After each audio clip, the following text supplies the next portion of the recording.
Hey guys, I'm down here in Vegas. I'm up here at the local archery range in Las Vegas. This is the Las Vegas Archers Range. It's up the canyon, maybe 20-30 minutes southwest of Vegas. It's a great range, so come check it out. They were nice enough to let us come up and film some content today. The video for today, I want to run through 7 lessons learned from watching the pros. A few weeks ago, the Vegas shoot was down here. I came down on a Sunday to watch the final day, the final shoot off. The reason I came down to watch is just because I always want to watch people that are proficient with what they do. I mean, this is the best in the world. And I wanted to pass on 7 tips, just things that I picked up as I was watching those guys shoot that I think can help me. I hope it can help you. So I'm just going to run through those real quick.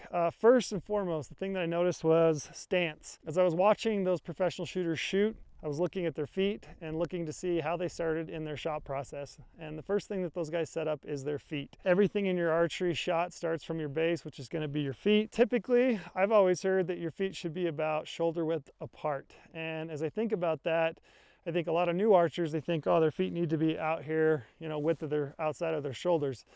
And that's not the case. If you look down at the line of those professional archers as they're shooting, mostly their feet are directly underneath their hips. So I would say slightly inside your shoulders, kind of the same width of your hips. And you're kind of standing straight up right over your feet in a comfortable position. The other thing that I noticed that those guys do is that they have a slightly open stance. So, if the target is out here for me, I'm looking down range. My back foot is kind of back, almost perpendicular to the target. My front foot is kind of open towards the target. It's not completely open where my feet is like pointed at the target, but it's definitely open to the target. And that was one of the things that I noticed. All right, the next thing I was looking at was grip. I wanted to look at those guys' grip and just see what they're doing. As I watch those guys grip the bow, that's the first thing that they do when they set up, is they get into their grip. They set their grip so that it's the perfect every single time. One of the things that I noticed when those guys are gripping the bow is that it's nice and comfortable. It's a loose grip. I would say there's not any tension in their hand. I would call it a medium grip, meaning that their wrist angle here is not high, meaning that it's directly out. It's not low where they're getting the heel of their palm directly into the riser. I've noticed myself, I tend to get into the heel sometimes, and that causes me to push arrows out the top as I pull through. I would suggest that it's kind of a medium grip. Also, if you look at the angle of my knuckles here, I would say it's about a 40-degree angle, and that's what I noticed the professionals are using. Another thing that I noticed I was looking for was what did they do with these fingers when they're shooting? And what those guys are doing is they're basically cradling their bow. It's just an extension of their bow arm, and they're taking these 3 fingers for the most part, and they're just kind of lightly setting them on the front of the riser. Some guys are only putting 2. I saw a few guys kind of tucking this finger, ring finger in against the riser, but for the most part, all the guys that I was watching, they rest that riser kind of on the front of their hand, and they've got maybe 3 fingers lightly seated on the front of the riser. One of the things I noticed about grip is their grip was consistent. It didn't ever look like it changed at all, obviously, because those guys are shooting at the highest level. It was relaxed. I would call it a medium wrist grip. And I think grip is the first thing that you really need to make sure that you get right when you're drawing your bow after your stance. All right, the next thing I was watching for was what releases are guys using on the line. And most guys are using a thumb button release. So this is a handheld release. It's got a trigger that you're gonna activate with your thumb. There was a couple of guys, including the individual that got second place, shooting a hinge. This is a release that does not have a trigger. You basically rotate the angle of this release for it to fire. So he was shooting that. There was only one individual on the final day shooting an index finger release. I think an index finger release is great for hunting. I think guys can obviously shoot it at the highest level, and I've seen that, but I have to think that there's a reason that a lot of those top professionals are shooting a handheld thumb button or hinge release. And here's why I think that is the case. One, I think a thumb button release or a handheld release, it allows for a more consistent anchor point. And what I mean by that is as you draw your bow back, you're going to anchor this hand against your face. And I think the ability to hold these 2 knuckles, these 2 fingers and these 2 knuckles against your jawline allows you a more consistent feel and a more consistent anchor point than an index finger release, in my opinion. That's what I've noticed. I got to think that there's something to it because, like I said, all the guys on the line shooting at the highest level are shooting a handheld release -1. I did want to remark and note that the one individual I was watching that was shooting an index finger release, I wanted to pay attention of where he had that release in his finger. So that index finger trigger, he did not have it out at the tip of his finger. He had that thing bedded almost to the second knuckle, and he was basically wrapping his finger around that release and then pulling through and dragging that trigger as he was executing a shot to activate it. So that's one thing I noticed. I would suggest that probably the most common or the most widely used release on the line that I saw is the True Ball GOAT. I saw a couple of other True Ball releases. I saw some B3 releases, but like I said, for the most part, handheld releases, and I think it's because it allows for a more consistent anchor point. All right, one other thing I was watching for in regards to releases is how people are activating them. Most people that I was watching, I would suggest that they were activating these thumb button releases through a combination of relaxation. So they're relaxing this hand and pulling back with those rhomboid muscles and just allowing their thumb to drag across the trigger to activate it. There are individuals right now that are shooting at the very highest level and shooting really, really well, including Kyle Douglas, who we had on the podcast a couple weeks ago. Those guys are command shooters. They're basically putting the pin to the target, they're settling in, and they're making a conscious decision to push that trigger and activate it. I think it's a great way to shoot a release, super accurate if you can do it. It just takes concentration and determination. But I would suggest if you're trying a thumb button release, try both methods and see what you think. Work with them and see what works best for you. All right, one of the next things I was watching is how those guys are drawing their bow. I wanted to see how they're actually getting to full draw, and I have to assume the way that they're drawing the bow is the proper way, and in some ways setting them up to be more accurate once they get to full draw. So when I looked down the line and I was watching those guys draw their bows, all those guys are starting with their draw arm up, almost parallel to their shoulder. So they've got their elbow up, they're up by their shoulder, and they're drawing their bow and rotating this draw arm back into full draw position.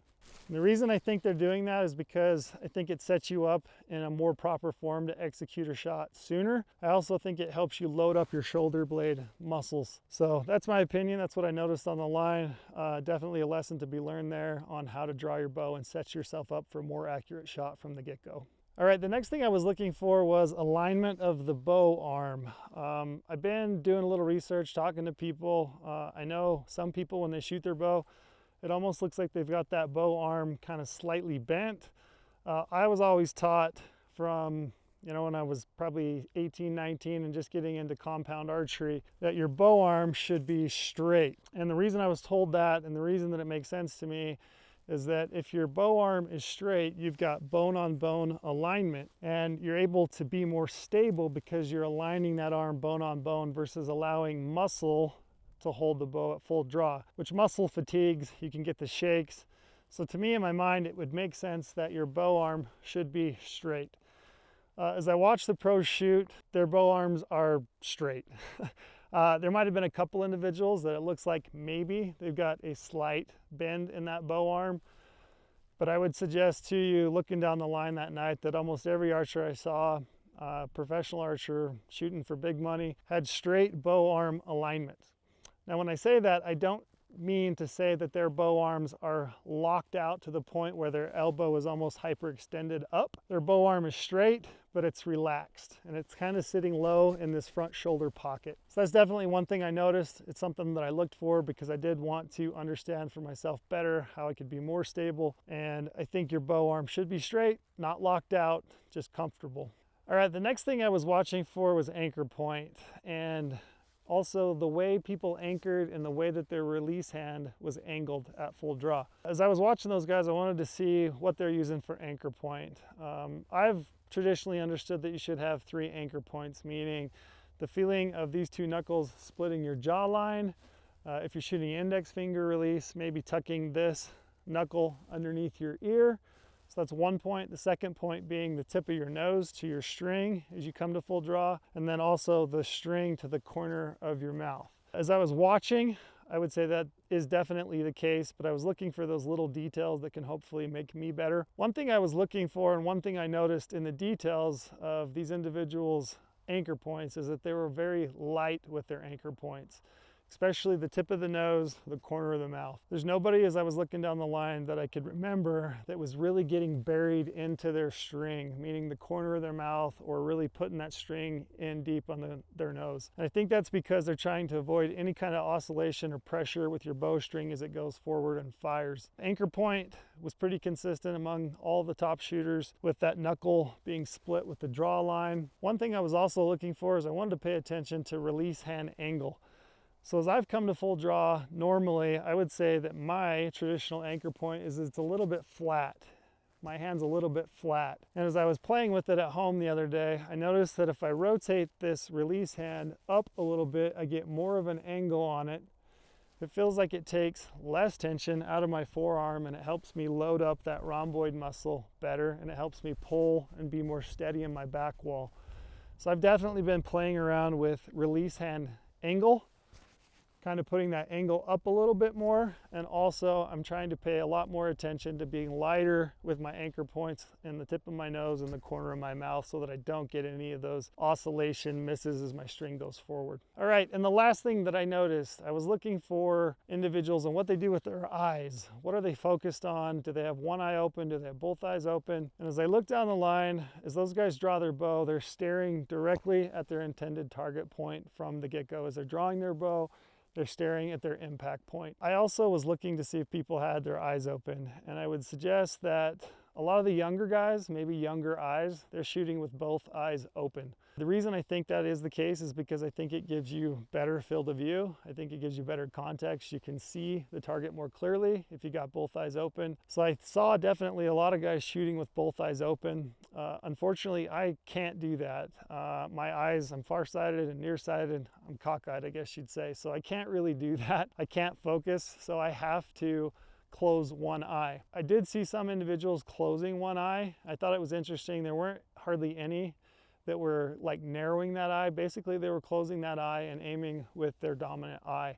So that's something that you guys can play around with. I would suggest, if you can do it, if you can focus on your aiming point and you can keep both eyes open and you can see the field of view, I think it's a superior way to shoot. I think it would be preferred. I unfortunately can't do that. So something I've been working on is kind of closing that eye, staying relaxed with it, and just trying to focus on my intended aiming point. So those are 7 lessons that I learned from watching archery pros. Hopefully some of those are going to help you guys out. These are individual little details, and I think that the difference in archery is always in the details. It's those little things that you're doing to try to make yourself more effective. I'm going to be working on those. If you guys have any other tips that you picked up or anything that you found, drop them in the comments. I'd love to hear what you guys are working on.